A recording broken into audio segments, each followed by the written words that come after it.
scientists, community activists, regulators, people in governance who are focusing on the future, making a better future through the kind of criteria established by sustainability and the LA County Sustainability Plan. So we are focused on sustainability. We are currently engaged in a Pando Days project with CHERP. More will be said about that later. And I also want to do a shout out to the CSO members that are joining us online, and those of you who made for me, it's a trek out to Pomona, maybe not so much for everyone, but thank you so much for being here, both in the virtual world and in the real world. Or we don't really call this the real world anymore, do we, right? We're kind of living in between. This is the second field trip that the CSO task force has made. Our first field trip was to SpaceX. Was really exciting. Lots of things that we learned, but I'm expecting that this field trip will be even more memorable and exciting because we're here to learn about and see how we might participate in the rollout of the CHERP model and the Factories of the Future initiative. What we're going to see here today and hear today is going to have a direct impact on life in LA County, on our vision for sustainability, on the ability for the plan to actually meet its targets. And this particular project at CHERP and Factories for the Future is going to address the transformation of the energy supply in LA County, transition to local manufacture. It's been talked about a lot. We're going to see how it's actually going to happen.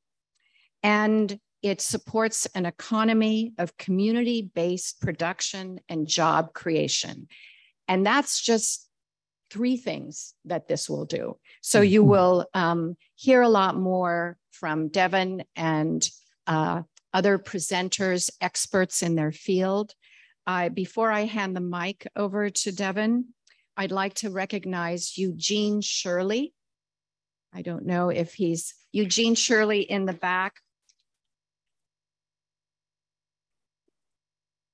who is the founding president of and CEO of Pando Populous, and my mentor for all things CSO task force related, and to John Cobb, who I believe is joining us via Zoom, who I understand is not just a CSO task member, but also a particular mentor to Devin. So with that, Devin, would you like to?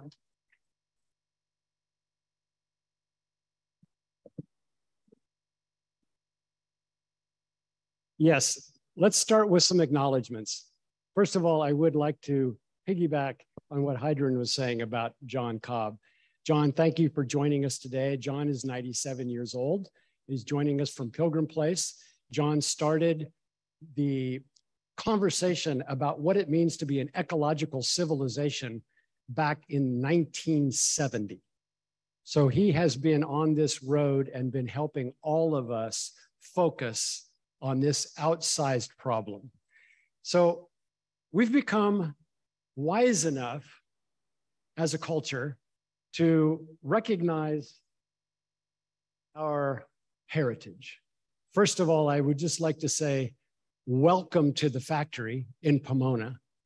Pomona and this factory is sitting on land that was occupied by the Tongva Indians. We like recognizing that because we like to know what our lineage really looks like. The other thing that I would like to say is in terms of introductions, the 2 people that made this factory happen, I want to introduce to you right now. come up here, the Director of Manufacturing, Jason Fleiter, and our Director of Engineering, Ronald Crisp, AKA MacGyver. Yes.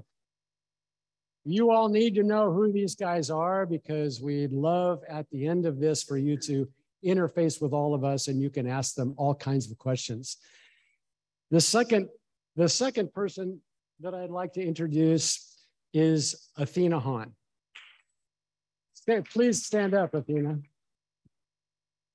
As you look around the factory, all of this artwork comes and springs from Athena's spirit and mind and heart. We are not only a solar panel assembly factory, but we are also a workforce development factory. And we see this factory as a kind of a permeable space that we can invite the community into, participate with us, and go back out into the world, taking a little piece of us with them and sharing it with their neighbors. The other thing I would like to do is have all of our Solar Justice League members stand up. The ones that are here in the audience, we have a number of them online. These individuals have volunteered from around the country to form our National Advisory Board.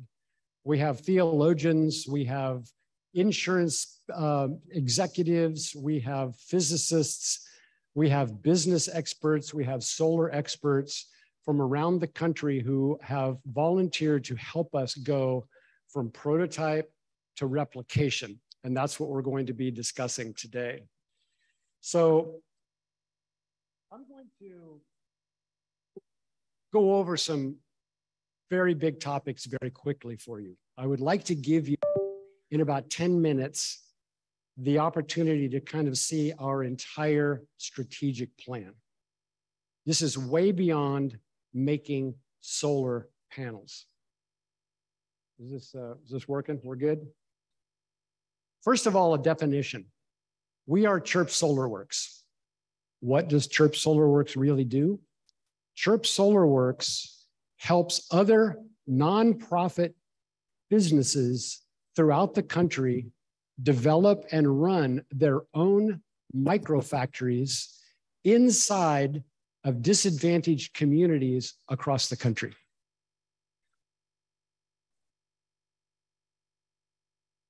Our goal is not to own and capitalize on 1,000 factories around the country. Our goal is to inspire the creation of 1,000 locally owned businesses in underserved communities, cranking out 100,000 solar panels a year.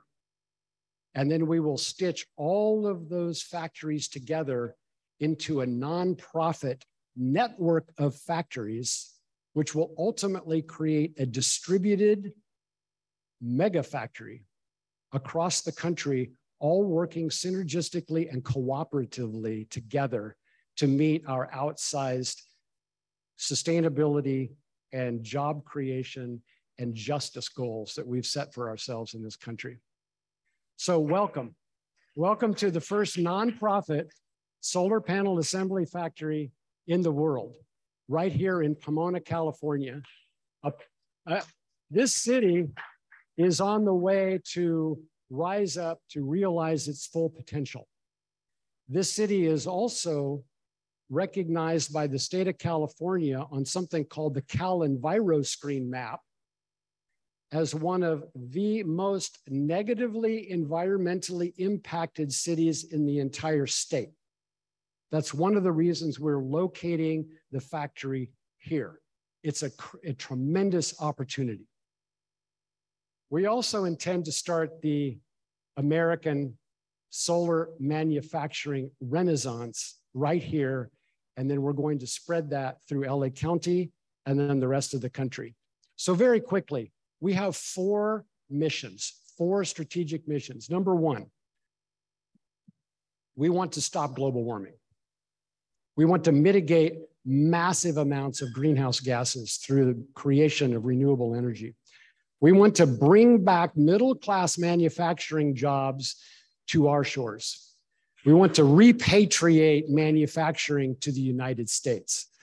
We woke up about 3 years ago realizing that we could not make paper masks in this country. And we've decided, actually Kent Kernahan decided 10 years ago that that was unacceptable.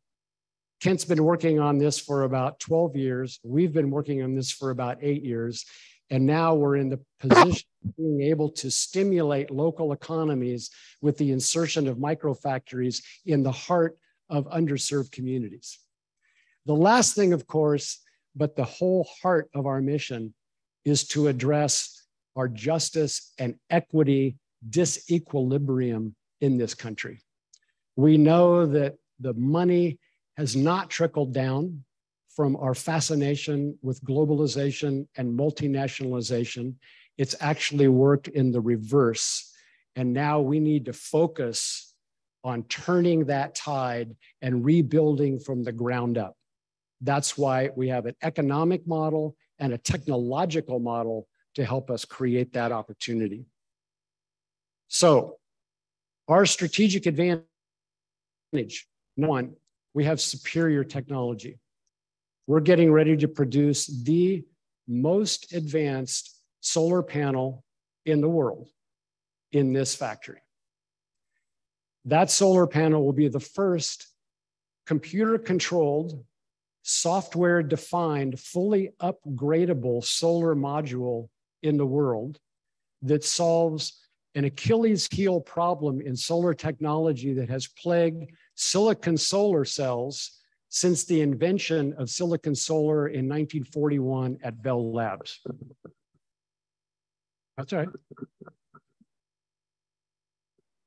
We're good? So, number one, the technology. We have 2 patents and 6 more patents in the queue as of the last 18 months during the rewrite of the software. Number 2, it's very unusual to have cutting-edge technology deployed in a nonprofit business model. Most inventors who are creating intellectual property tend to take their IP and go to venture capital to be purchased and then usually monetized overseas. Kent Kernahan woke up one day in 2011 and decided he was not going to follow that path any longer. All of his 55 patents to date had been monetized through venture capital. He said, I'm the inventor. I get to choose how and where and by whom my technology is deployed. And I'm now going to reinvent a way to get my technology, cutting edge technology, in the hands of communities that need it the most. So we have a blended nonprofit, for-profit business model. And these 2 things together, the technology and our deployment mechanism, gives us a tremendous strategic advantage over simple, dumb panels coming from Asia. All right, this is a very fun slide for me. We have Peter Saita, raise your hand. Back in the back, we have Dick Haskell. Where's Dick? Somewhere right here in front, thank you. Professor Emeritus Dick Haskell in physics, Peter Saita, physics professor from Harvey Mudd College, started off 4 years ago in a head-to-head trial at Harvey Mudd College. You can see the different panel configurations here to try and disprove the technology that Kent is bringing to the world. They spent 3.5 years modeling and physically testing the concept of forward-only zero hotspot technology. And after 4 years, they have ended up writing the first white paper in the world that discusses the idea that Kent Kernahan has eliminated reverse bias as a problem in solar panels that causes hotspots. That paper, after 4 years, was just published this July in the journal IEEE Journal of Photovoltaics, a peer-reviewed journal article that you can see on our website. This technology is not a technical cutting edge, bleeding edge advancement. It is actually an electronics and software solution that simplifies the manufacturing process, allows us to use standard materials that are being created all over the world, just like any normal solar panel. It's just that we reconfigure those materials in a new and simpler way. And the electronics on the back take the electrons off and manage them in a more sophisticated way so that we can dumb down the design and the manufacturing, but increase significantly the amount of energy that we produce, the durability and the longevity of the panels, and by far the safety of the panels. This is, thank you.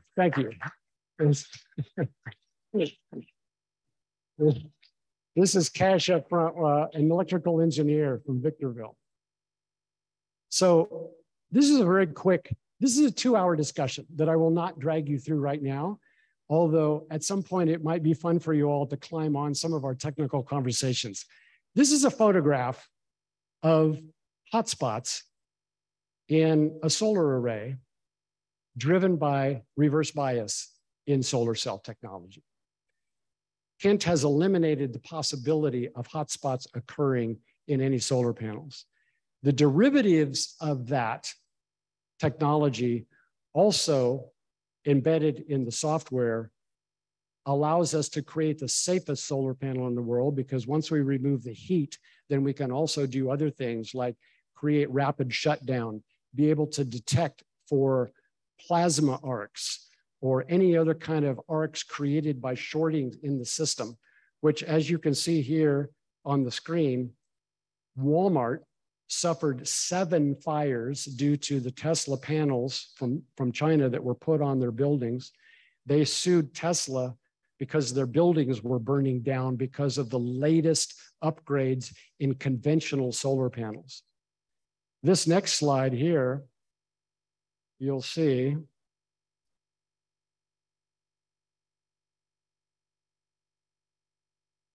September 1 month ago, Amazon taking all the solar panels off 42 of their warehouses because they are catching on fire. What you'll see here is off on the side of the slide, a bunch of fire people standing there, not going anywhere near this electrical fire. They're not allowed to go near a solar panel fire because they could die if they put their axe through it. Our panels will never create this situation. The insurance companies are very interested in this technology, and the testing laboratories that are taking our panels in for testing right now have also allowed some of our safety features to come through and be tested so that we will be the first panels on the market that can never create a fire. That was number one. That was our technological advantage condensed from 2 hours into 2 minutes. Number two is our deployment mechanism. We have a blended nonprofit, for-profit business model that allows us to take advantage of all of the levers and dials on both sides of the nonprofit and the for-profit business model, so that when we come to market, we can take advantage of donations. We can take advantage of a grant from the state of California for $2.1 million to start this particular factory. When we go to market, we will have 0 CapEx to amortize into each panel going forward. This helps us in our fight against cheaper Asian products.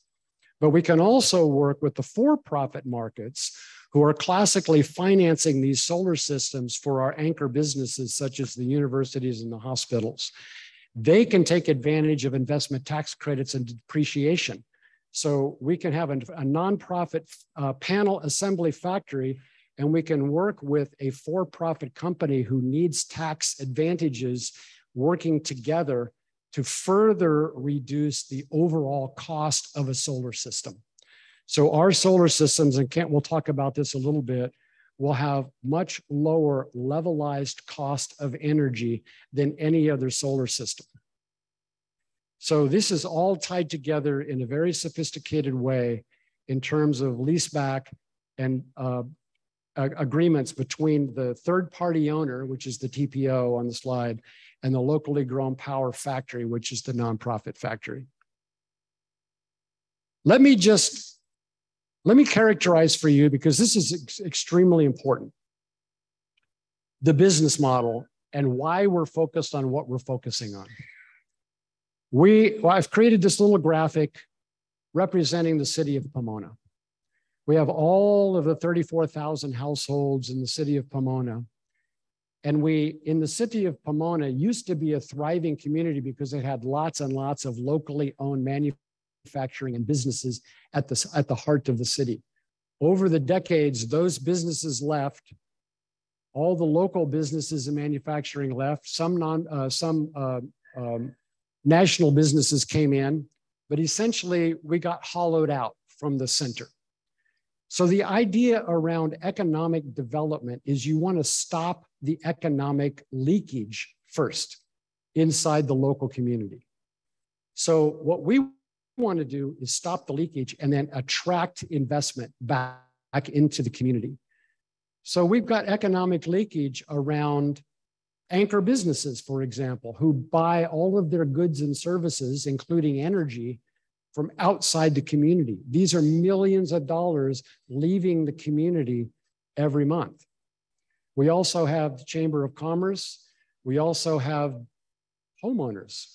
For example, 6,000 homeowners per capita. Let's say there's 6,000 low-income householders in the city of Pomona. At $90 a month, they are sending to the utilities to be burned up every month. If we were to create community solar projects and deliver energy benefits to the meters of those 6,000 low-income householders, they would save $90 a month times 6,000 times 12 is $6.5 million a year that would immediately get redirected back into the local economy to be spent on things like food, gas, shelter, medical supplies, the essential spending needs that our low household income families spend paycheck to paycheck. So we can repatriate or redirect massive amounts of investment back into our local communities if we create the means of production right inside our borders. So what we've done is we've stopped the leakage around energy. Let's think about energy. We've created the nonprofit solar panel assembly factory inside our local community. I've got a little bit of a lag here. We've connected with our local Chamber of Commerce. We've connected with our anchor businesses. We've connected with the school districts. We've connected with the city council. We have John Nolte here to give us a talk from a city council in Pomona. We've created the factory, and now what we can do is we can actually make product with the labor hired from inside the community who can actually walk or bicycle to work. And we can make product, in this case, solar panels, that can be purchased from a locally made factory right here in the confines of the city economic unit. All right, this is a concept that some of you may not be familiar with. This is extremely important because what we're trying to do is locate an entire value stream around a very important sector like the energy sector inside a local economy. So let's consider the fact that every school district in the country right now is trying to figure out a way to get solar systems to power their school buildings. The Pomona Unified School District has 40 buildings in the district. Before we started this factory, the best company that they could find to finance and build a solar system for the Pomona Unified School District is in Delaware. So let's think about what that is. If they hire a company from Delaware or outside of the local community, what happens? They end up saving money for their school district on energy, but they leave the entire rest of the economic picture out of the local economy. So local economy is key. We want to do everything we can to stimulate and expand local economy. So if they hire a company from Delaware, where are the panels coming from? The panels are coming from Asia.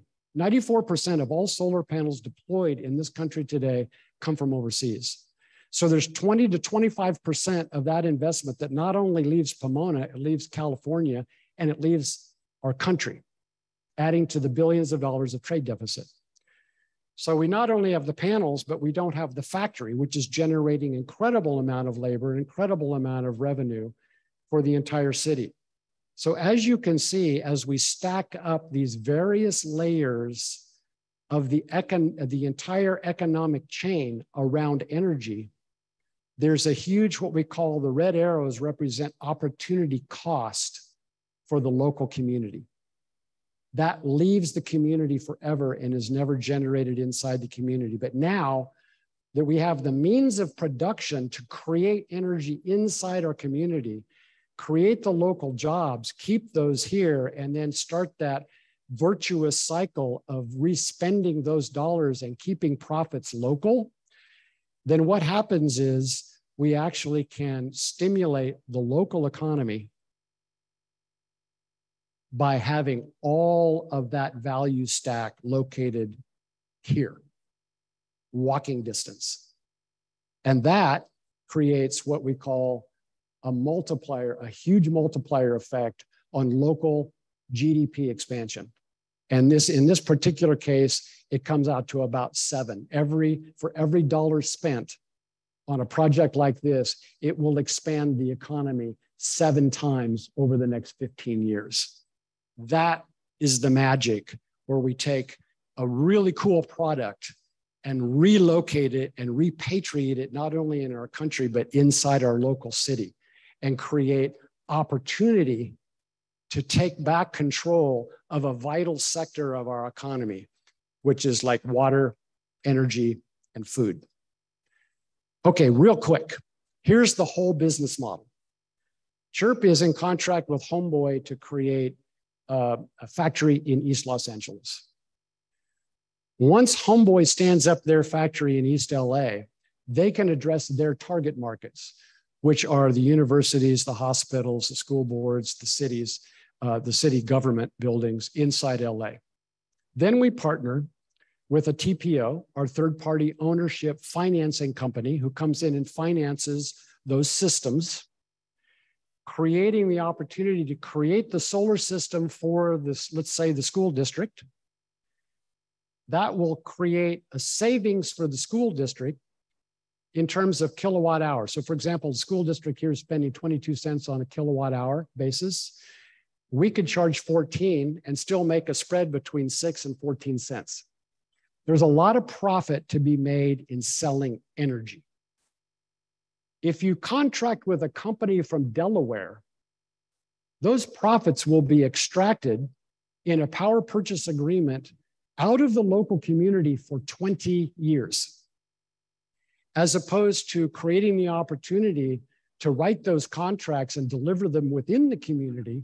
We get to keep those profits in the local community. And then, since we're a nonprofit, we direct those profits to satisfying our sustainable and our charitable mission, which is to address the energy needs of our lowest household income families.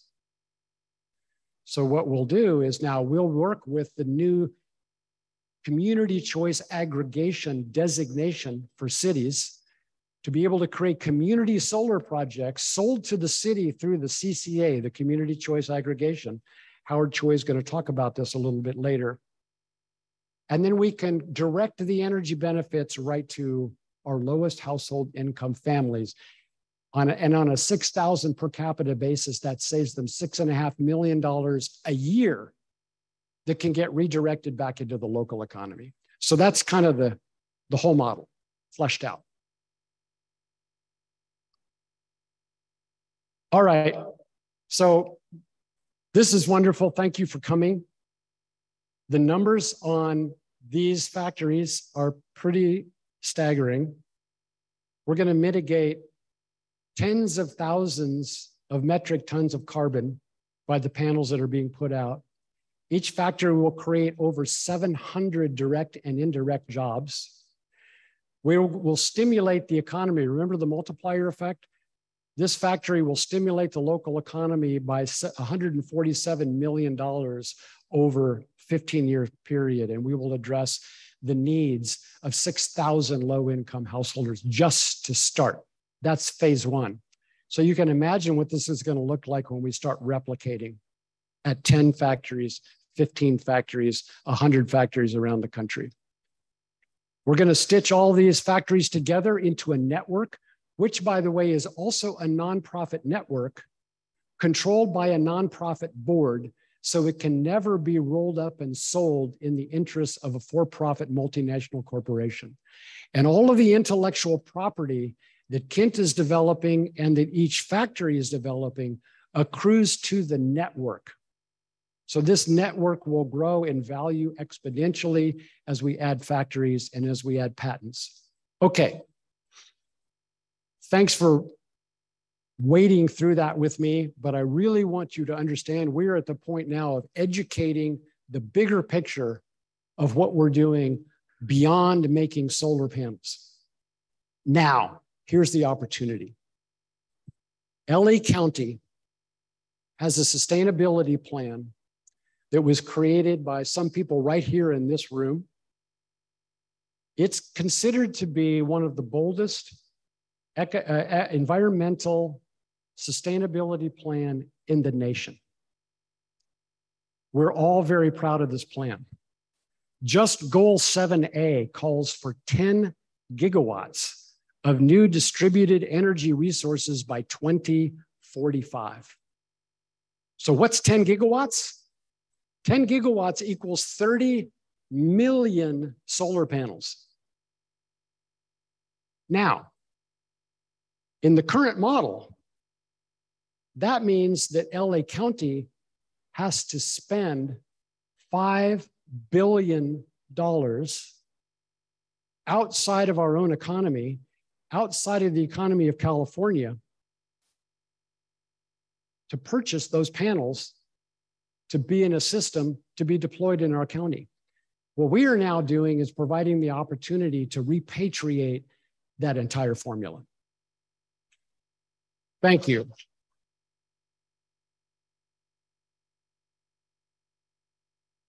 So here's our plan. It will take 15 factories located in the heart of the most needing communities, disadvantaged communities in LA. We're proposing 3 factories per each 5 supervisory districts at least. It's a little bit of a fiction because if we started this next year at full speed, 15 factories at 100,000 panels per year, it'll take till 2045 to create 30 million of them. So we need to get going. And our proposal is, let's start with the LA 5. We have 1. Let's get 4 more, 1 in each supervisory district. We've got a bunch of students here that we'll be talking in a little bit about trying to find the best locations for the next 4, and then ultimately the 15 factories that we envision for LA County so that we can create all of that opportunity right here. That will create 10,000 jobs, and it will also reinvest that $5 billion locally. And we know with the multiplier effect That creates a $35 billion opportunity for LA County just on making solar panels. So that's what we're excited about. We're super happy that you all are here to help us support that. And that's all you need to know right now. More would be too much.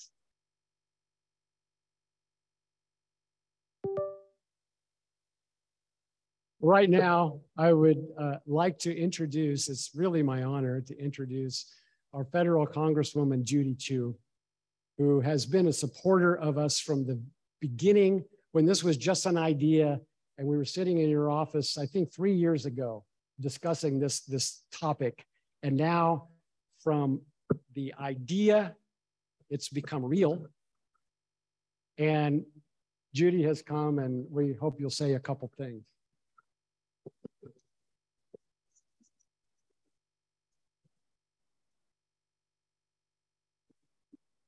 So, are we good? Okay. Also, what I'd like to do is take this time to present Congresswoman Chu with a plaque that actually has the same solar cells embedded in the back of the plaque. Oh, that's amazing.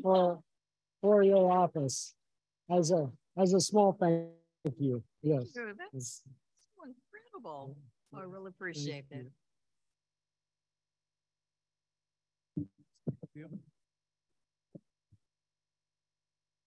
Well, that was an impressive presentation, Devin. Wow, what a vision you have. Well, I'm Congressmember Judy Chu, and I am so excited to be here on site at the CHERP factory. And I want to congratulate all of you, but especially your president and CEO, Devin Hartman, for making all of this possible. Now, it was almost 10 years ago when I first had the honor of representing Claremont as part of my congressional district. And I quickly learned that one of the most important organizations was CHERP. It's small, but mighty. And the goal was to retrofit as many homes as possible to combat climate change. But as you can see from Devin's presentation, the vision is so much more in terms of transforming the economy. And so I am so proud, after all the talk that we had, to actually be standing here in the factory, seeing the panels and the workers that are making that goal a reality. It's incredible how far you've come. Last year, I actually took part in the factory's grand opening. However, it was virtual. Kind of miss a lot when you're doing it that way. But of course, we had to because of the pandemic. Just being here today, though, I see how impressive this facility is. And the amazing thing is what we can see as the vision for the future. First, to transform LA County, but really the whole nation in terms of providing these kinds of solar panels that can function so much better, but also can provide so many incredible jobs and also keep our dollars in the community. And I'm especially happy to be here right after Congress passed the Inflation Reduction Act.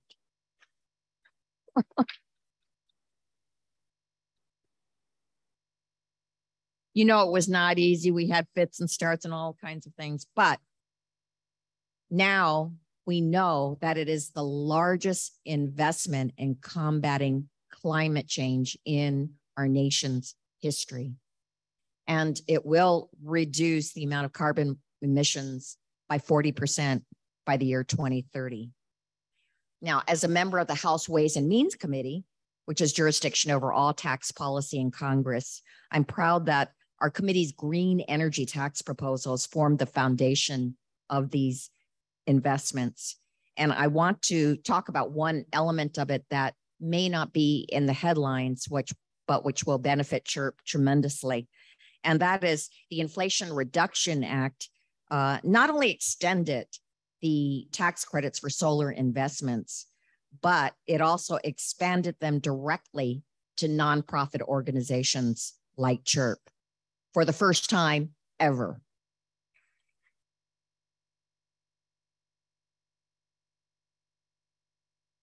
So just to explain, up until now, only for-profit companies were able to receive renewable energy tax incentives.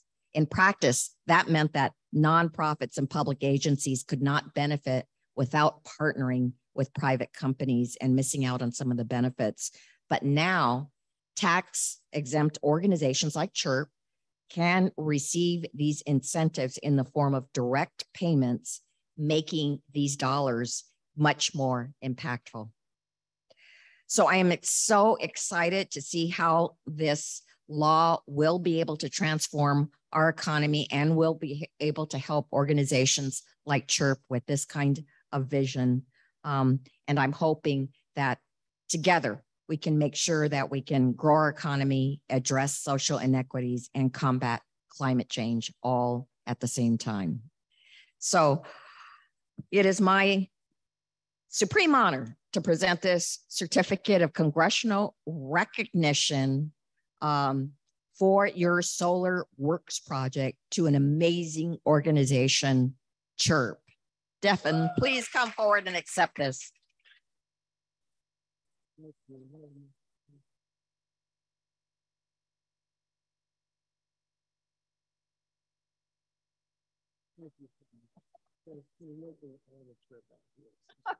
Of course.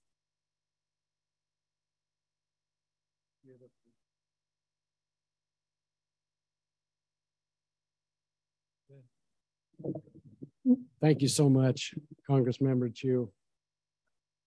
Thank you. Nice to see you. So next, what do we have?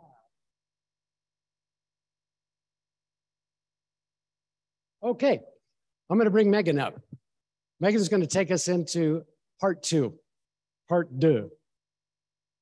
Megan?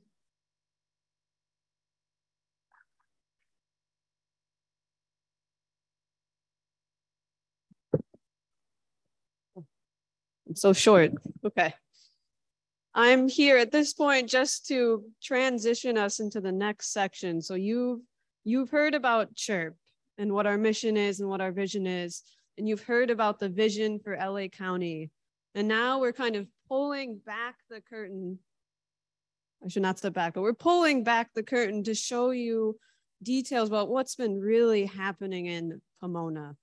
There's a lot that Devin covers in his presentation, but there's a whole lot of other detail that we're constantly working on behind the scenes. And we want to show you some of that today, starting with Kent Kernahan, an inventor of our idealPV technology. And Devin will give a much better introduction of Kent, given their long friendship.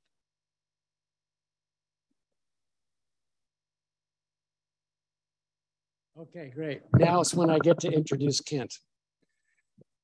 Kent, come on up here. It is my really great pleasure to introduce a person who's become a very dear friend of mine. We've now known each other for almost 8 years.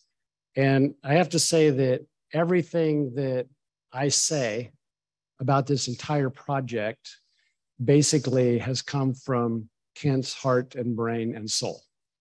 He has trained me to understand a little bit about solar technology and a lot about the heart and the commitment that this inventor has devoted to changing the way that we deploy important technology in our culture.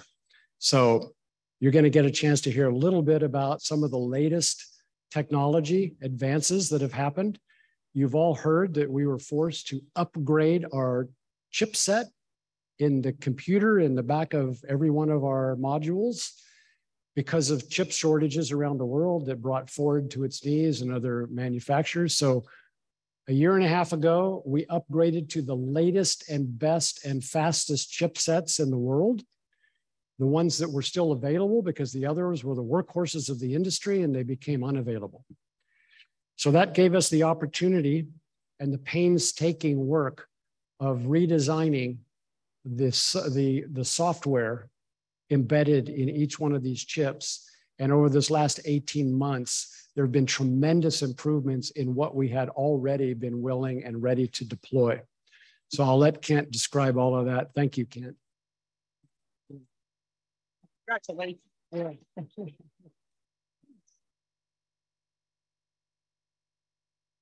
Can you put the slides up?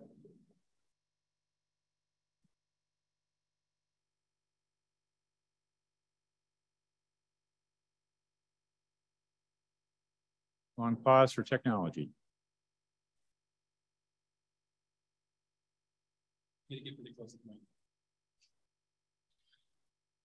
All right, well, thank you all for coming today.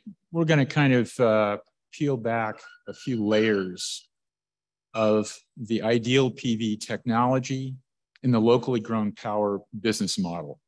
It turns out that the business model itself predated the inventions. In fact, everything that you see about the product here was really designed with that model in mind, in part as a demonstration of what our exceptional inventor class in the United States is capable of when it focuses on bringing back middle-class employment and boosting GDP in our communities. So let's start with something that everybody's seen on some videos. There's at the core of this, a very resilient blended model. And that model gets expressed in a networked architecture we call locally grown power that creates an inside-out factory instead of a huge million-square-foot factory in one place with a whole bunch of little identical modules, the way that state-of-the-art manufacturing is done today, unless there's an earthquake or a tsunami or something else, and blows it up, turns it inside out, and creates a mega factory that's distributed all over the country, something that you just can't knock out with a stick. Be it a hurricane, an earthquake, a fire, it continues to operate. Underneath this is a very novel licensing arrangement that embodies things like mutual aid, the best of wildland firefighting, to make this network very resilient and robust with regard to disturbances from the outside. So really at the center of all this is this model, and the product is in the service of the model. The model is designed to achieve an end result: climate resiliency, employment, environmental justice, and it goes on. So that model itself is deliberately small in this picture because something like this that's never been on the earth before, that is a massive at-scale nonprofit manufacturing megafactory, it needs some shields. And I want to remind you that shields are not defensive things only. Shields can be the best offense in a situation, especially when you're surrounded. In our case, our solar industry is decimated. So as the only major play in solar power in the United States, we need strong shields. We need a network of those. At the inner layer is the part that you see before you, the technology. It looks like a solar panel. We call it a solar module because it's about as much like a solar panel as a beige Western Electric telephone is like a smartphone in your pocket. This is really a computer-controlled solar appliance. It is software defined. It has all the best features of the most advanced products that you're used to. And it's as far away from what a solar panel is as those prior attempts. Solar panels are just glass and cells and wire.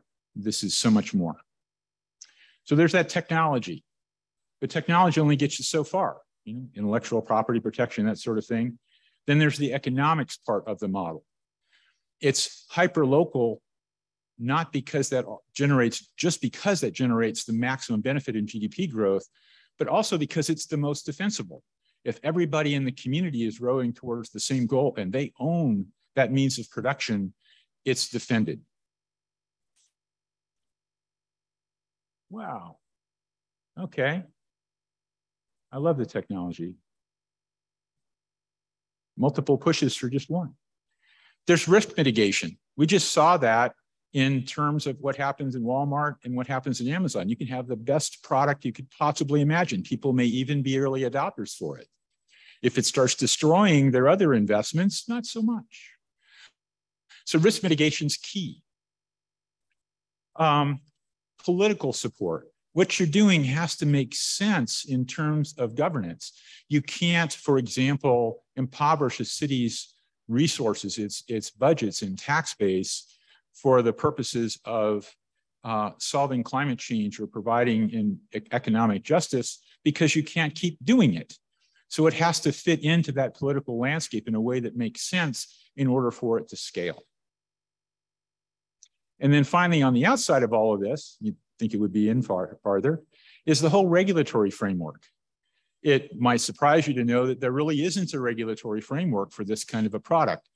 We have been allowed to keep all of our safety features. That was a major milestone, and that was difficult to do.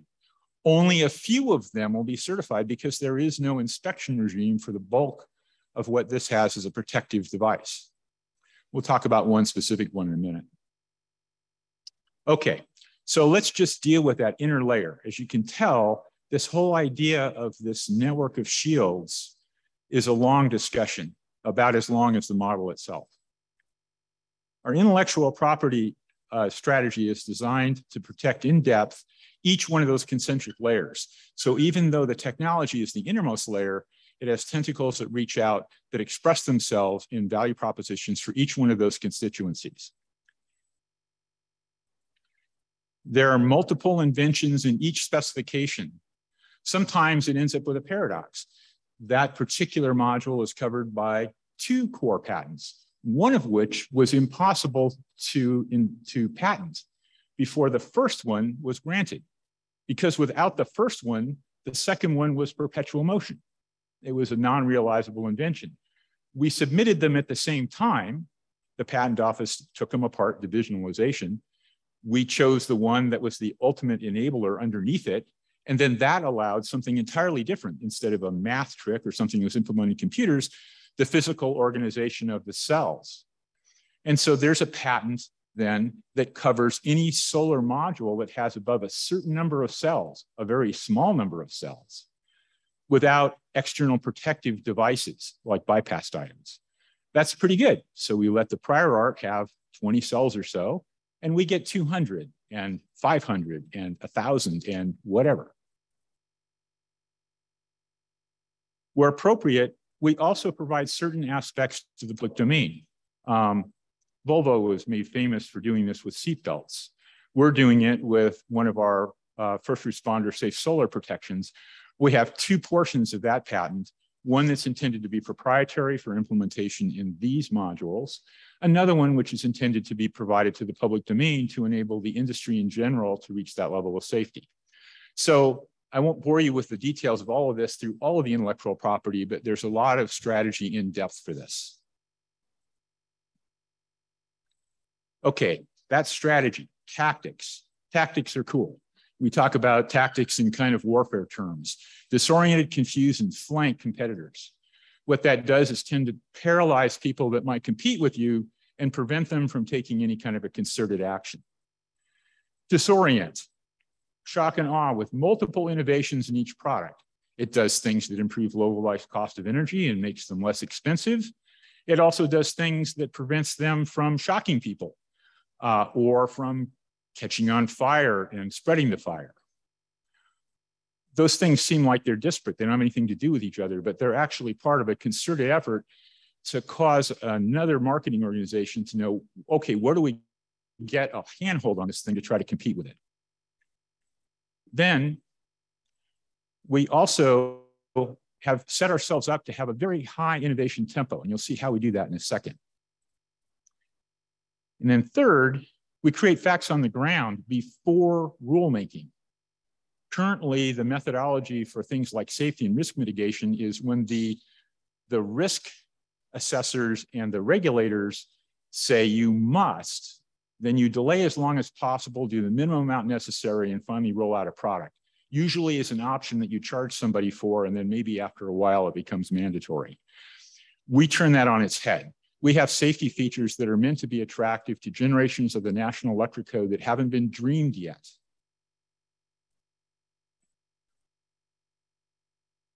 Okay, this is a software-defined product. The very first version of this is reprogrammable and extensible over its wires in the factory and as an installation in the field. Imagine if all of your cell phones had to be shipped back to Apple to be upgraded. What would it be like? How long would it take for your software to be something useful? Since we're software defined, that itself is a novelty. Now we can basically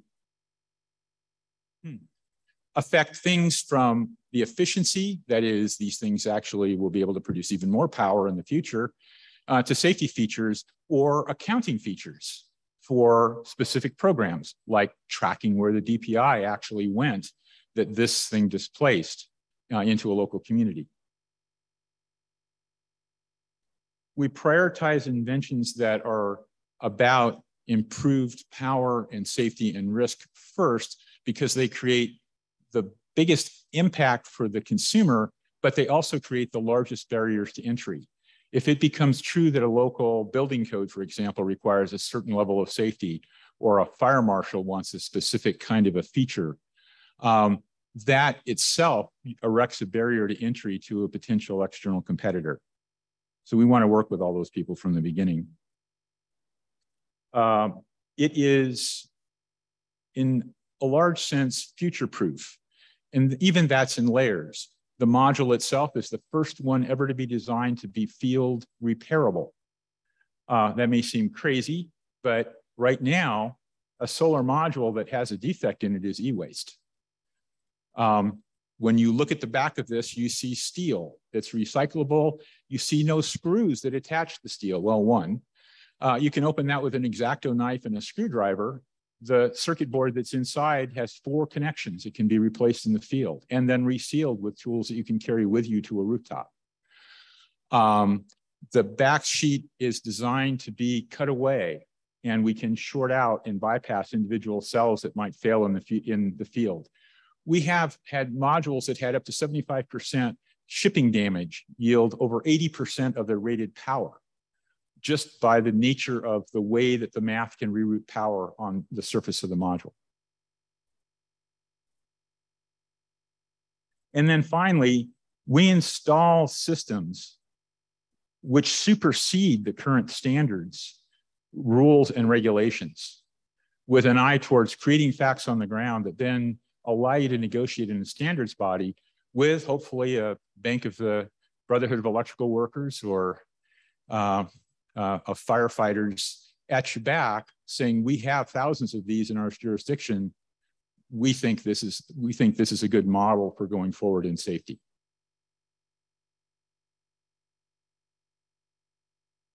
Okay, there's a lot of intellectual property that's already protected. I know that I'm running a little bit long, so I'm going to kind of go a little bit faster as we go through some of this. But basically, the things that have to do with the architecture of how the cells are put together, the low current, high voltage arrangement. When you have a chance, take a close look, you'll see that all of the wires are very thin, yet it's extremely efficient. How is that possible? If you look at a conventional solar module, you see these big fat traces, heavy leads, complex internal wiring. That's just one circuit. It's a long one, but it's just one.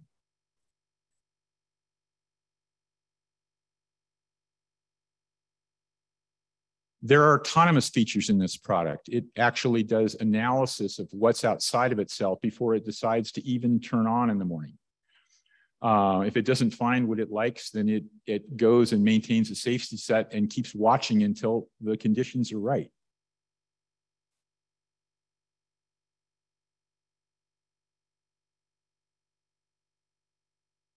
This is more interesting for me. What's coming next? So we actually expect to make some rather significant energy harvesting improvements, both in the underlying technology, but also in the physical construction. When I talk about things being under development, it'll be deliberately vague, not because we're not quite sure in some of these areas, but because not all of the things that I'm talking about as headings are actually even filed yet. There's this idea of how it operates when it's got dirt on it, where we think there's a rich area to actually improve efficiency, although it's already much, much more efficient when it's impaired than a conventional solar, what we call a legacy solar panel.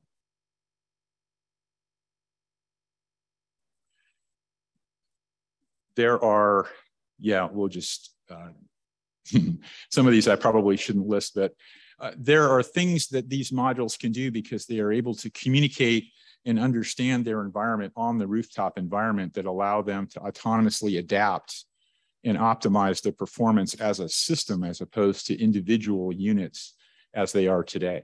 And we think that's going to be exciting. That's also going to allow us to generate more power with less loss and improve the safety conditions. You may not realize it today, but every installer makes a bet that it'll never get colder than a certain temperature when they install solar panels on a rooftop, because the voltage on solar panels goes up when it gets cold. And so if you ever had a Montana day here, it would be bad news in terms of overvoltage and arcs on all your rooftops. Well, a Montana winter anyway. Inverter defeature. It turns out that we can subsume a lot of the complexity of the rest of the balance of system into this as well. We've already done that with battery charging versions and versions designed directly for agriculture and water pumping. But we'll do that for the inverters and the balance of system equipment, bringing their costs and improving their simplicity. Yes, we have arc quenching features, and we're actually doing more. We have advanced lightning protection against the EMP that exists there to continue operating. And this is one I just skipped over because this is a little bit slow. We redefined some terms. That fire that you saw on that roof, bet you those modules exceeded their maximum rated temperature. What that means is they're no longer covered by a warranty. That's what maximum temperature means in a spec sheet for a solar module. Our modules are the first ones that actually turn themselves off if you exceed their temperature and safe all their outputs so they don't spread the fire. Now we call it the maximum operating temperature, but we enforce it as a safety feature. So this is an example of us taking something that's in the spec and changing the meaning dramatically. An insurance adjuster looking at something that says, oh, if there's a fire underneath this thing, it protects the rest of the rooftop, versus if there's a fire under this thing, I guess we won't be able to recover on the warranty expense of the thing. So we've done that in a lot of ways where there are existing specs, but we've been able to take liberty with what they actually mean to then enforce much higher levels of safety than the industry does today. By the way, heuristic protected behaviors, that has to do with watching what's happening on the system and seeing that it's a dangerous behavior as opposed to a single point spec is creating a danger. And then there's some other things that are really exciting, like micropayments. That enables arrays of these to be put onto lands with no infrastructure at all and be handled in the same way that the battery economy is in the Amazon, where you go to a charging station and fuel up. In this case, it would be a little bit more than that, but village or remote settlement deployments where you buy your electricity on a transaction by transaction basis. And the ability to track where the DPI actually went by basically integrating with blockchain technology and that sort of thing to be able to see and track and make accountable the economic impact. And then, of course, predictive maintenance. All right, we'll just close off this with just one thing. This is a remember this. Some of you have seen it and some of you haven't. This is a, you won't be able to hear me if I walk over there and I want to point at it. I missed my green screen. The blue one is legacy solar. That's a histogram. It's spread out because they make a lot of different power depending on conditions. And so, in this field trial, they had a very flat, very widely dispersed curve as a function of weather and shading and all kinds of other things. The green one with the big spike, that's the idealPV trailer that you saw in that picture. There's a very narrow distribution. And you should also notice that the very worst day of an idealPV is better than the very best day of the competitive modules, even though the competitive panels had more silicon than we did, had anti-reflective glass, which we did not yet have at that point, and we're using higher efficiency silicon. Now, what's really exciting is we actually know now with pretty much precision what we did to cause this, and we also know how to enhance it. So stay tuned in terms of this particular effect and the difference in the amount of energy that we can produce relative to conventional legacy solar. And we can do a lot of it without having to invent a new solar cell. Okay, so we just talked about that innermost layer, the technical layer today. But there are initiatives involved in this large scale operation at all of those rings, and all of them support each other. It is possible for somebody who is an elected official to say, this would be a fundable program if only it could track this impact, and to be able to go right down to the iron and make that impact trackable for the economics. So it's possible to talk to an insurance adjuster and say, if you had this enhanced safety feature, then that would reduce the premium by 10% on this building. That would pay for that installation. We can have that feature for you. So this is that next generation that happened when we got to smartphones, where if there's a need, suddenly that new capability can show up overnight. All right, so thanks for your time, and I'll be around for a little bit for more questions later on. Thank you. Why don't we have everybody stand up for about 3 minutes, take a quick break, and then we'll be right back with Howard for the presentation of the Pomona model. 3 minutes, stand up, talk, shake out the blood. Yeah, this is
Okay, we're going to start.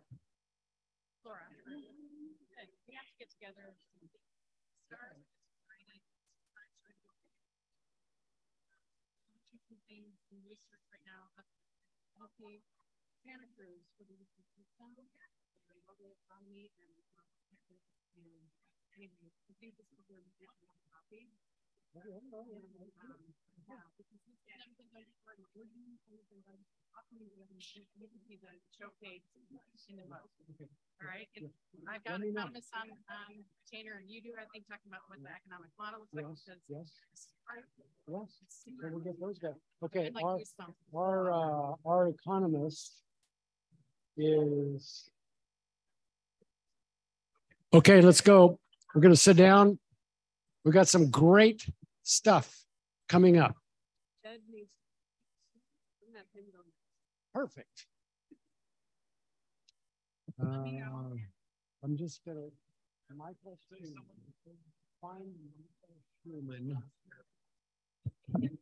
Michael Schumann. Michael Schumann. There it is. Okay, blue shirt. You need to talk. You guys need to meet each other. Okay. Okay, we all ready? Grab a seat. What? Yes. You're going to present me now on the. No. Just camera. We're going to go to Jed.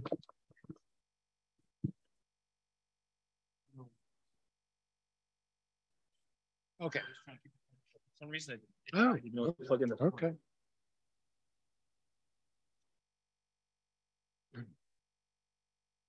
All right, everybody. You're going to want to see these next three presenters. Okay. From the very beginning, CHERP and a number of other organizations and people in Claremont and Pomona decided that it was extremely important to demonstrate regional collaboration as we face some of these outsized problems that are occurring in our world and that we're deciding to take on headwise. So it's my real pleasure and honor to introduce Jed Leano, the mayor of Claremont, to talk with us about his engagement and why he thinks this is an important thing to be involved in. Thank you, Jed.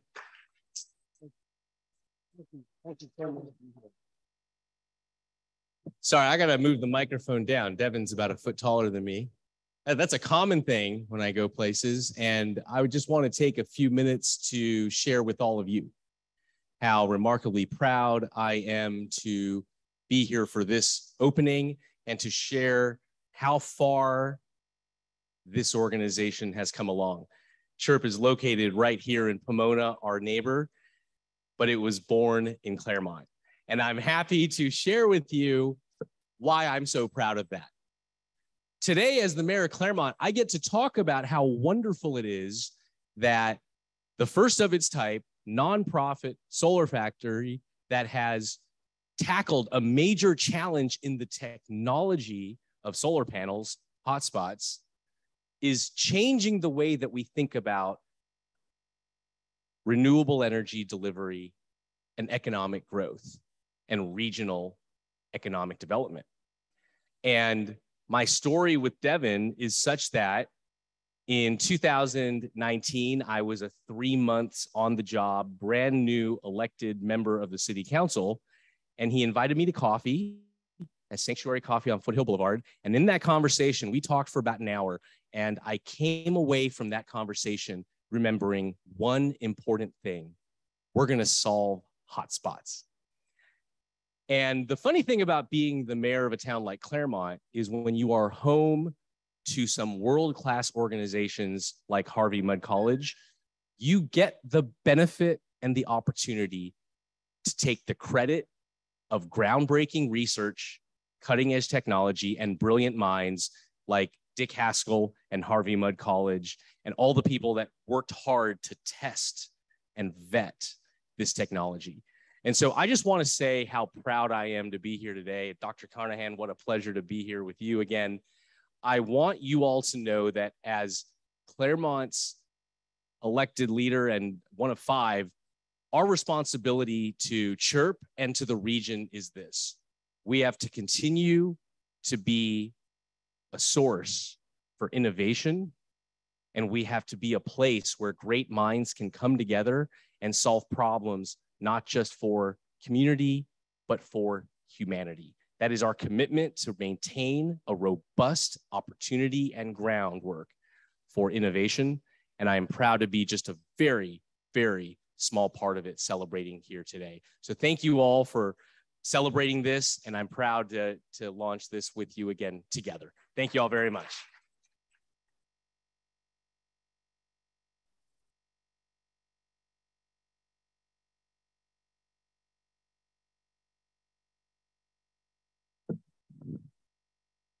Next, I want to really introduce you to the former director of the sustainability department for the entire county of Los Angeles. A very big job running lots and lots of people and lots of money around the idea of sustainability, a man named Howard Choi.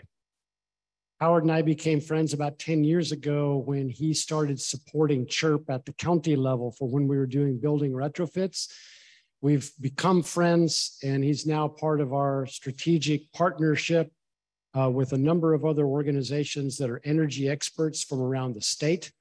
And Howard is here to talk about the importance of what we are developing in Pomona, which we're calling the Pomona prototype, that we are now ready to replicate across the county.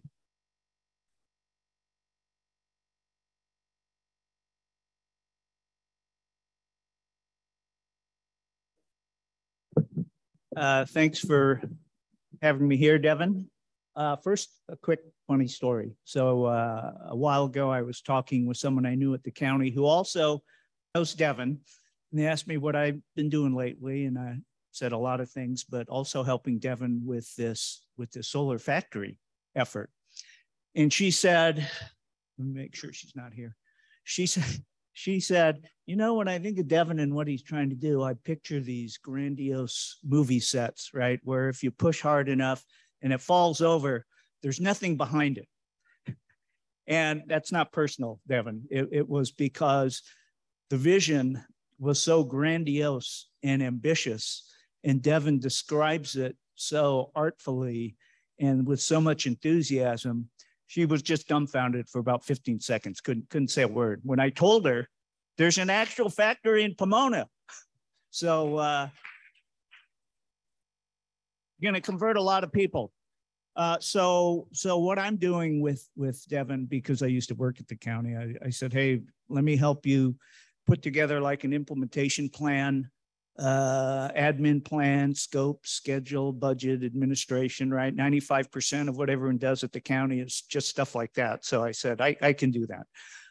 So that's what I'm putting together with some other people for Devin and Megan right now. And it's close, it's almost done.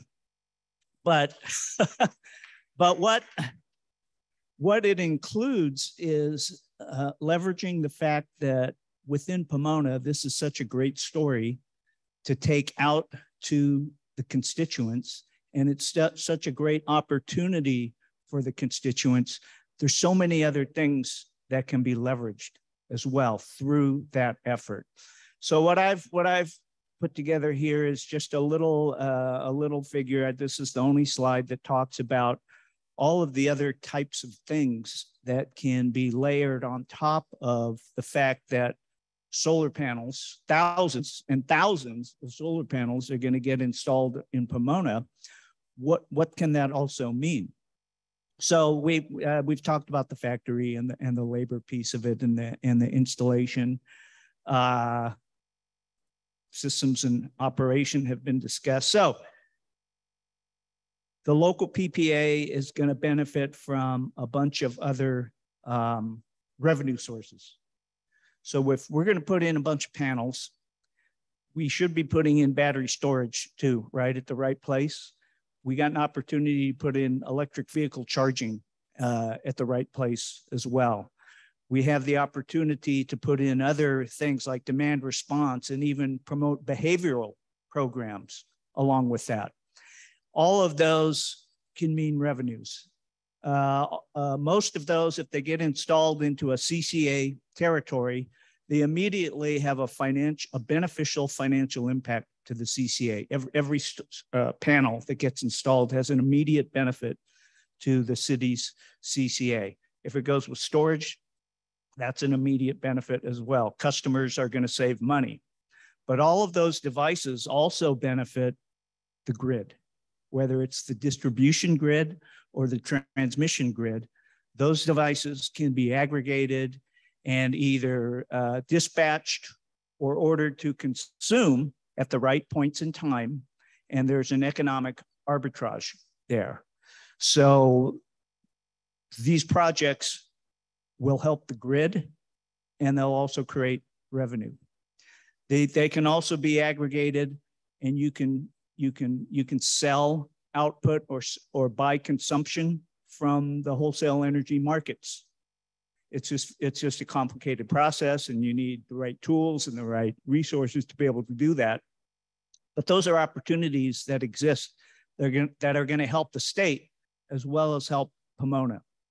And then there's low income. Devin has talked a lot about community solar projects to help the low income access affordable solar, which is another subsidized program within the state. So that's another opportunity. Every building that we put these solar panels on, they should be examined for energy efficiency. So building retrofits could be at the bottom there as the foundation of what we look at in a building. But we're already doing that in a handful of Pomona municipal buildings. They've already gone through an energy efficiency investigation process through other third parties. I wanted to talk about this last opportunity, which is really exciting, and that's peer-to-peer trading. This is the ability for a retail consumer to be able to trade energy with another retail consumer automatically.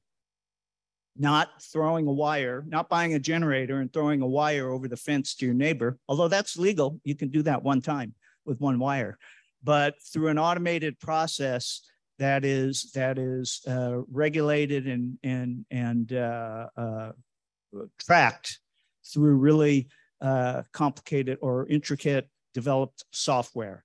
So this can happen if you've got someone who can buy and sell that energy from a third party, and then buy or sell it back to the other third party as a middleman or a middle person in that peer-to-peer transaction.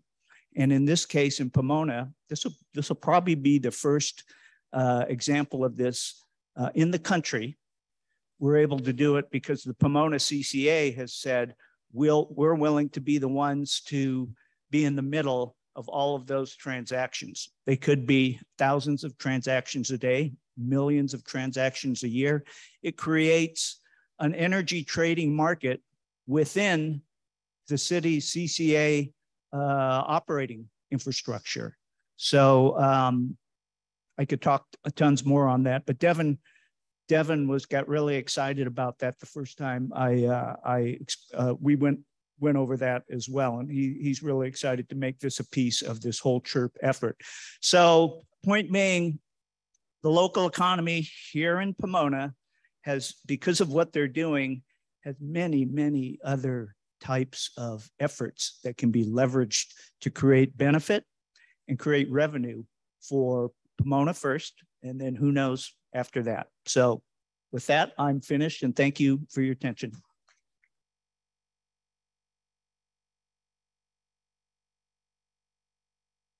Thank you, Howard. John, I'd like to bring you up, if that's possible at this point. I met John about 6 months ago. John is a city council person for the city of Pomona, is a lawyer, worked for disadvantaged populations early on in his career, has been driven by his heart to make a difference in the city of Pomona. And he has initiated a project that I'm anxious for him to share with you which is about driving the entire city to be educated in how we can best rebuild at our economic basis from the ground up, and how these projects all work together with his larger vision. So thank you, John. Thanks for being with us.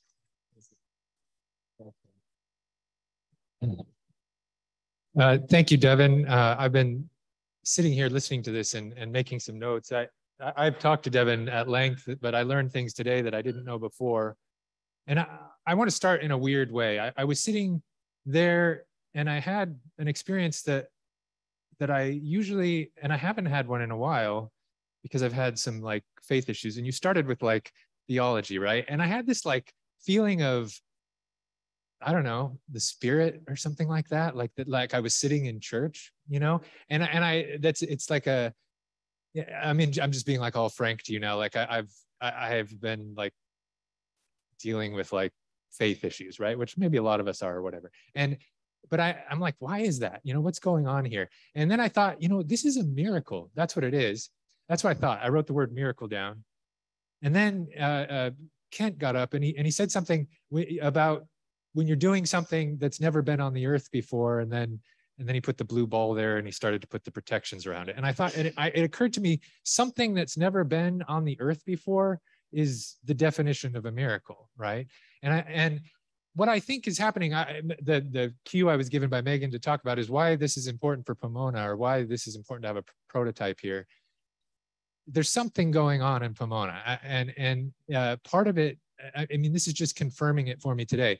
I mean, the fact that we're sitting here, we're talking about this technology that someone, this could be such a different meeting, right? Like I was thinking, if a whole, there's that,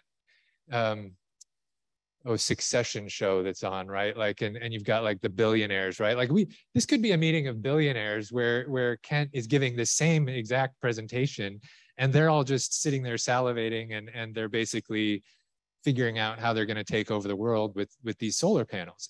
It's just a miracle that that's not happening, right? Like for whatever reason, the guy in the blue shirt there, just like, he was like, you know what? I don't know.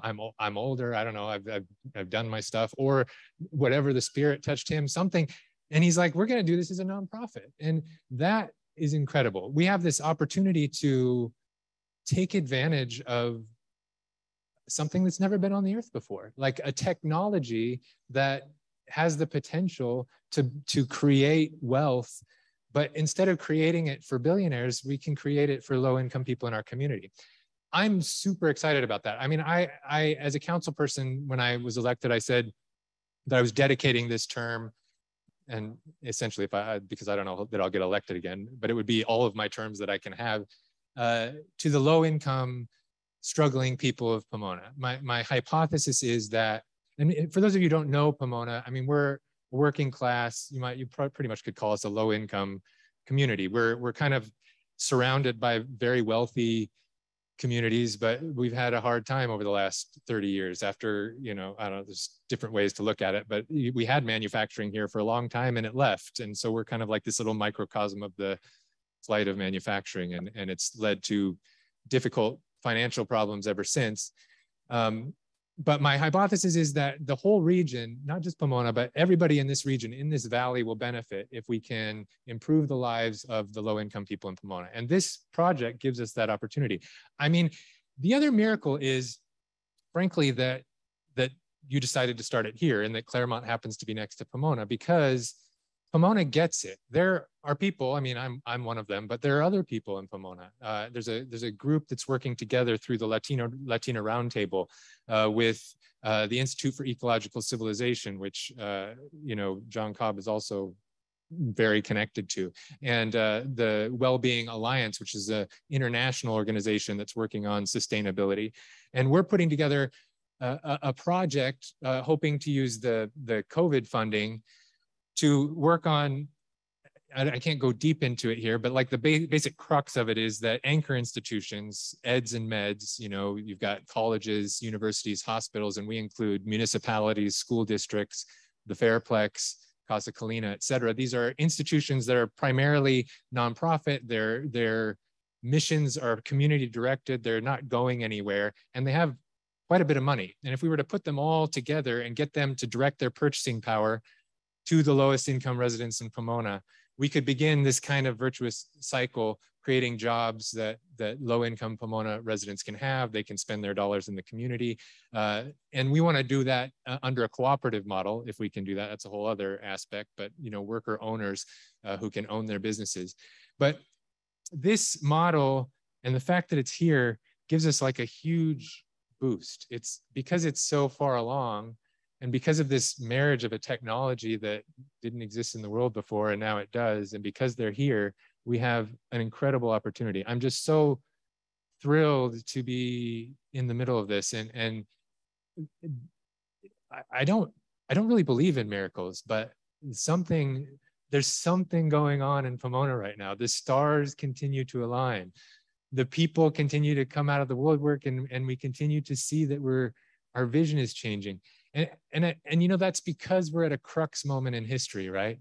We're either going to trash the entire planet and we just won't be here anymore, or we're going to do something. And because of that, the human mind is starting to collectively wake up, and couldn't wake up in a better place than Pomona. It couldn't wake up with better people than our partners in the region, or at a better time. So I don't know, I'm going to leave it there, but we're with this project, and let's make it happen. Thank you.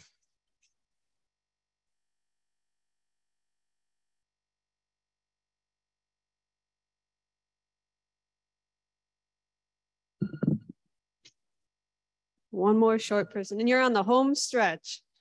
Besides our amazing students, I'm the last person you're going to hear from today, and then you'll have the opportunity to see the factory. Can you bring the slides up? Thank you.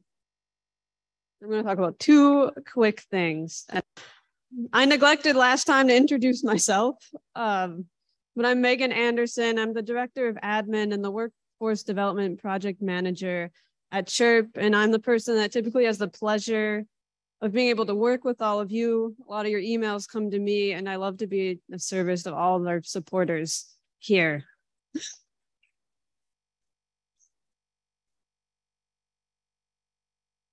And I promise I'll be brief, but personally, workforce development is one of the things I'm most excited about at CHERP, because it's an opportunity to give people a chance to grow, to give them a chance to pursue their dreams, to give them a chance when the world oftentimes has told them they're not enough, you're not good enough, you don't deserve this job, you don't deserve to move forward. And CHERP wants to offer that. Perfect. There's just a few highlights. The factory, these machines that you see here, there'll be about 20 people per shift working, being cross-trained on these machines.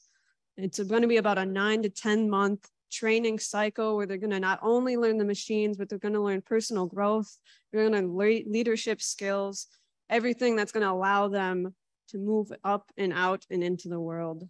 And our focus is on the most vulnerable populations first, those who have faced barriers to the workforce, those who have been historically neglected. Those are the people we want to bring up because it's been a long time coming for them, and they deserved it a long, long time ago. So again, I mentioned we're cross-training them. We're going to provide industry certifications. There's going to be a bunch of career pathways. You can learn the machines. You can go into manufacturing. You can go to engineering.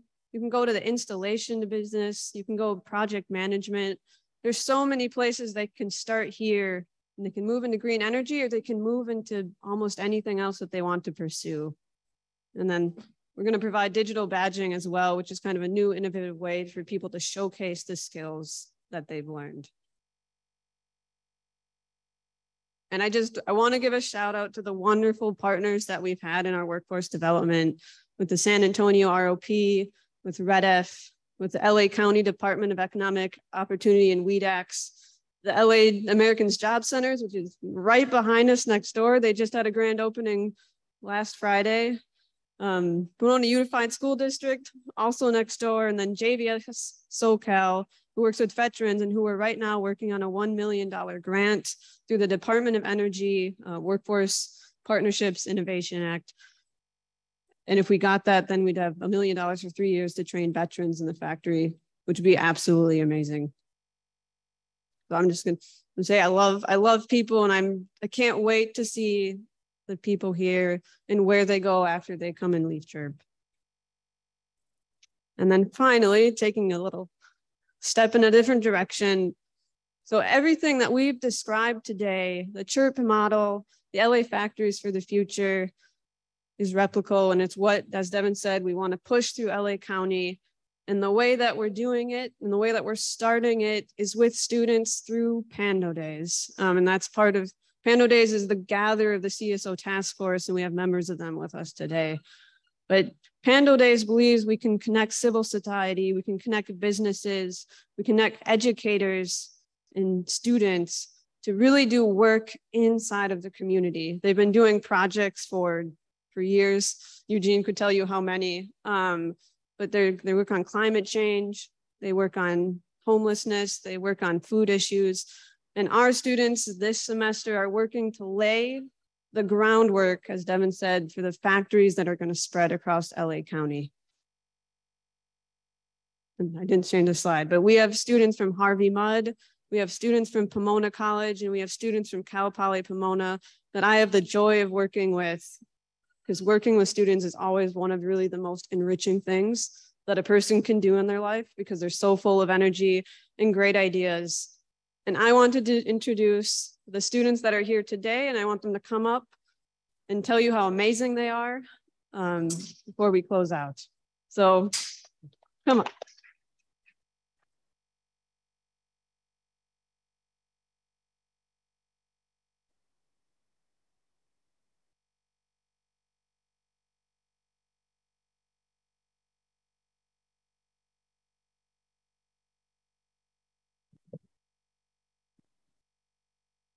Hi there, my name is Jackson Castro. I am a senior physics major at Harvey Mudd.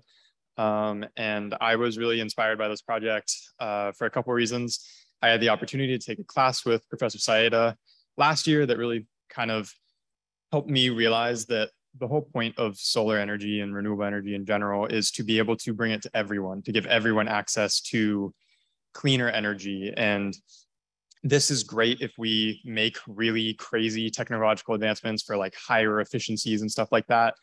But if it's so expensive that we can't realistically roll it out to everyone, it doesn't really do much good. So then even further, being able to work this summer with some of the code that was used in the publication concerning the idealPV panels, and being able to see how that is able to be brought to everyone and for easier manufacturing on top of being more stable. And this whole project was just kind of a very natural extension of that. And I'm really excited to be working with everyone this year.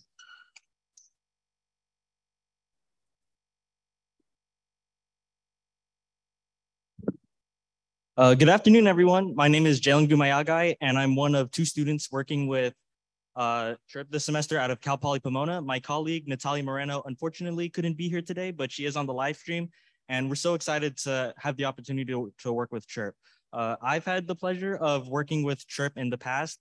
And when you're working with a group as inspired and passionate and committed as they are, it's hard not to be inspired by their energy and their drive for success.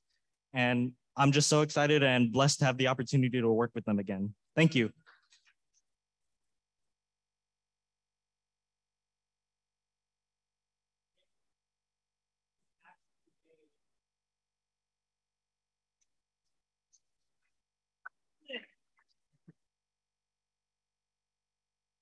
Hi, my name is Casey Chung. I'm a sophomore chem bio major at Harvey Mudd College.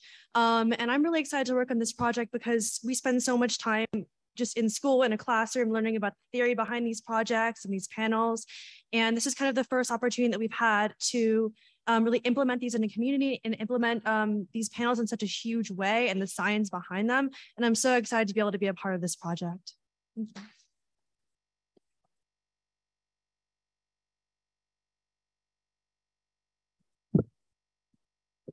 Hi, I'm Brittany. I'm a junior engineering and environmental analysis major at Mudd. And I'm really excited to be part of the project because I was, after taking a lot of classes in environmental analysis, I was really looking for a way to do something more meaningful in the community.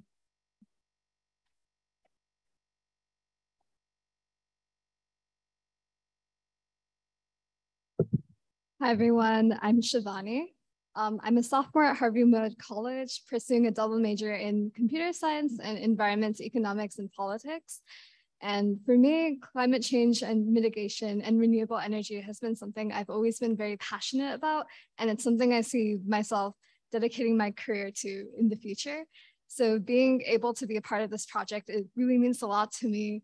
And I'm really excited to work with CHERP and because they've done so much amazing work already. So I'm really looking forward to it.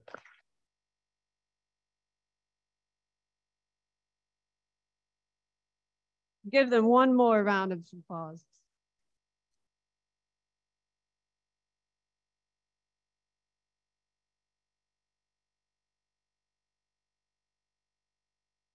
Single more slide, but I don't need it. We're at the end. You made it. Congratulate yourselves. You took in a bunch of information. You made it through. And the last thing I want to say is just that, as Rod had mentioned at a meeting this morning, there's a lot of work that we have to do from this point forward. We have all the models, we have all the dreams and the visions, but we're also going to need your help. The Pomona Factory didn't come to be with just 3 people.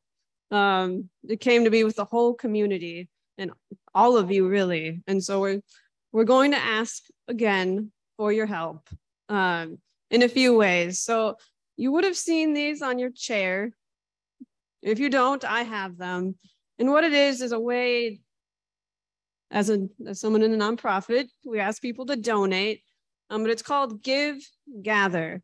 So it's an opportunity if you want to give. There's even a QR code you can scan.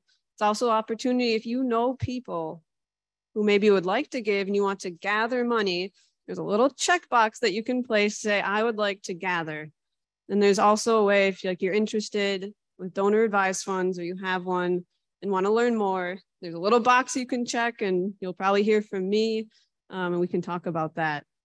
But also if you have people in your network that you think would be interested in CHERP and what we're doing, if you have connections with local or national elected officials, if you know people who would like to start their own factory in their community, reach out to me. If you don't have my email already, you'll get it when I send out the reminder about all the things in the recording for the event. Or you can come up with me and I'll give your email to you. And then finally, I just want to note that we have these sheets on the table over here, and it's a summary, like a really quick summary of everything Devin presented. And you are free to take them and you are free to give them to others to share our vision, because it's a great way just to get people excited. But that's all I have to say.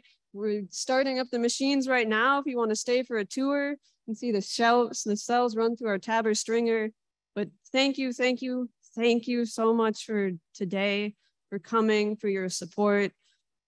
We get up every day because we have people like you behind us and you keep us excited and motivated. So thank you.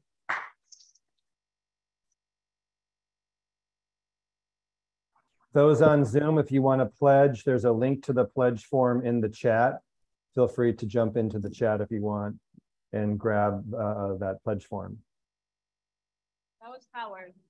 He's up in our room handling all our folks on Zoom. So. I'll leave this on for another minute if anybody wants to jump into those pledge forms. I'll stay on here for another minute. If you want to send any questions into the chat, feel free to do that. We'll have we'll save the chat and the folks here at CHERP can get back to you. Yeah. So we'll hang out here for another few minutes while they start the tour.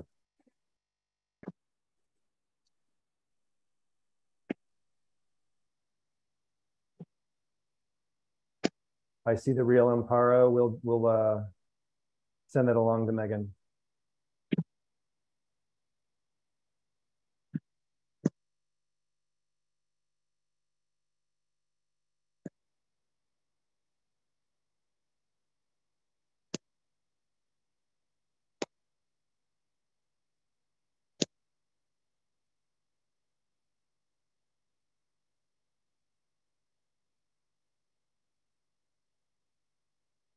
And I see the question about the flyer.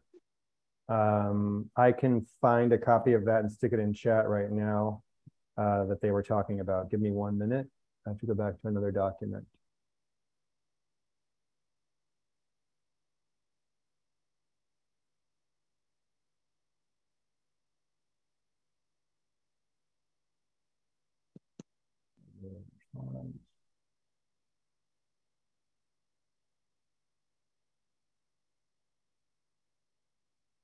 I'm putting the link to the 2-page document that they had available in the chat right now. Whoops, here comes the 2-pager right now. There it is.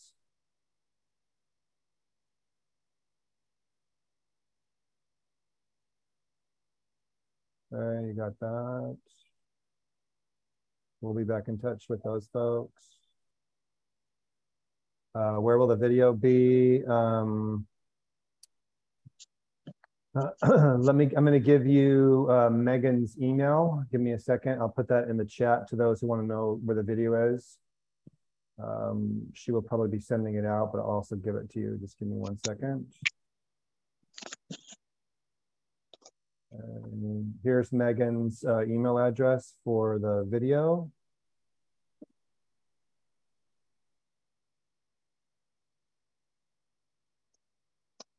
Okay, that's now in there. Keep sending your questions and I'll keep answering them. Oh. You want to just turn it off? Maybe to send all the questions to me. Yeah. That's what, oh, okay.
So if there's no more questions, I'll let you stay on that pledge form if that's what you want to be on. But if you have any final questions or requests, go ahead and send that to me. Because I'm can I ask a question? I send it in Zoom because they're saying it's sounding downstairs while they're trying to talk. So if you want to put it in chat, that would be great.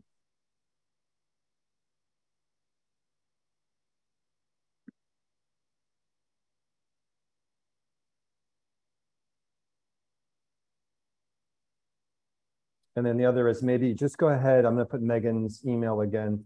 You can email your questions to Megan Anderson. I'll put her, that's her email address right there. If you want to copy that real quick, feel free to send. She can send you better responses probably than I can.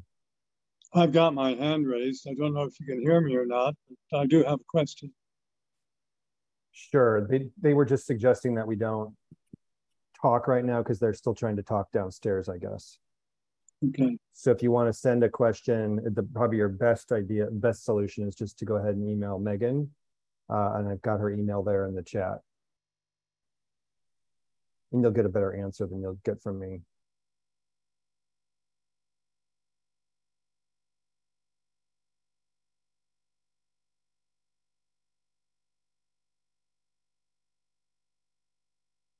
If there's no more questions, I'm going to close down this Zoom session.